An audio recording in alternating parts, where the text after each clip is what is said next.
जी बिस्मिल्लाहिर्रहमानिर्रहीम। अस्सलाम वालेकुम व्यूअर्स।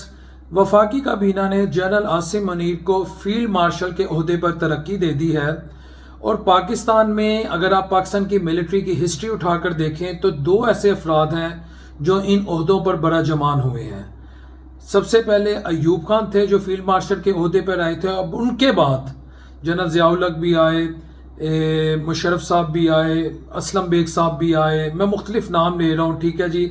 आसिफ जंजुआ साहब भी आए, कयानी साहब आए, राहील शरीफ साहब आए, जनरल बाजो आए, और भी जितने जनरल्स आए इस इरा में। उनके बाद अगर किसी को फील्ड मार्शल का ओहदा मिला है अयूब साहब के बाद तो वो जनरल आसिम मुनीर है। बेसिकली फील्ड मार्शल का जो ओहदा है ये मिलिट्री का टॉप रैंक का ओहदा होता है और ये ख़ासतौर पर उन लोगों को दिया जाता है जिनकी बहुत कॉम्पिटेंस हो, बिलखुसूस स्ट्रेटजिक थिंकिंग हो, वारफेयर के मामलात को समझते हो, जंगी मामलात को बेहतरीन तरीके से वो उससे कोपवित कर सकते हो, उनकी एक स्किल हो, उनकी कॉम्पिटेंस हो, ये तमाम जो कैपेबिलिटीज़ होती हैं इनको देख कर ये ओहदा दिया जाता है। अच्छा, ये तो बात हो गई कि उनको ओहदा मिलकर, और इस पर जनरल आसिम मुनीर ने कहा कि ये ओहदा जो है ये पाकिस्तान की जीत है, पाकिस्तानी कौम की जीत है, यानी इनको डेडिकेट कर रहे हैं, अफवाज पाकिस्तान को कर रहे हैं, बिलखुसूस उन्होंने शोहदा को किया। और यहाँ पर एक और बात जो मैं जिसका इजाफा करूँगा कि इस ओहदे के बाद और जिस तरह गवर्नमेंट ने कहा कि जो उन्होंने ऑपरेशन बनियानुल मरसूस जिस तरह इंडिया के दांत खट्टे किए और जिस तरह उसको लीड किया, तो इस वजह से गवर्नमेंट ऑफ पाकिस्तान ने उनको फील्ड मार्शल का ओहदा दिया। तो यहाँ पर अब वो जो आवाज़ें हैं कि ये ऑपरेशन किसने लीड किया, किसने डिज़ाइन किया, इसको कौन लेकर चला, कौन घर में बैठ के इसको देख रहा था, कौन कहाँ बैठ के इसको देख रहा था, कौन लब कुशाई नहीं कर रहा था लेकिन दुश्मन के दरो दीवार हिला रहा था, बहुत कुछ हमें सुनने को मिला। वो सारी चीज़ें मेरा ख्याल है जो ऑफिशियली उनको बुलडोज कर दिया गया है।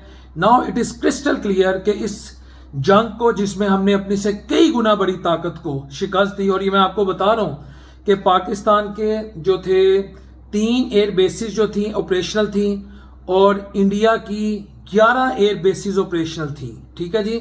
हमारे 22 जो फाइटर जेट्स थे वो ऑपरेशनल थे, इंडिया के 72 फाइटर जेट ऑपरेशनल थे, ये याद रखिएगा। इसी तरह हमने ये इन्फेंट्री के महाज पर हर तरह से जिस तरह हमने इस एक मौजदे को अल्लाह ने मौजदा करवाया, तो इसमें कोई दूसरी राय नहीं है। तो आज क्रिस्टल क्लियर हो गया कि अल्लाह ने जिसको इज्जत वाली चादर बनाई वो जनरल आसिम मुनीर है, को कोई अब दूसरा शख्स उसका क्रेडिट नहीं ले सकता। ये ऑफिशियली आज अनाउंस हो गया हुआ है। अब मेरा नहीं ख्याल कि अब कोई ऐसी आवाज़ आएगी कि जी फलां ने इस पे ऐसे किया, फलां ने ऐसे किया, फलां ने स्ट्रेटजी बनाई, फलां डिज़ाइन करता रहा। तो आज ये मामला हुकूमत पाकिस्तान ने इसको हमेशा के लिए एक सिमत दे दी और बता दिया कि इस जंग को लीड किसने किया।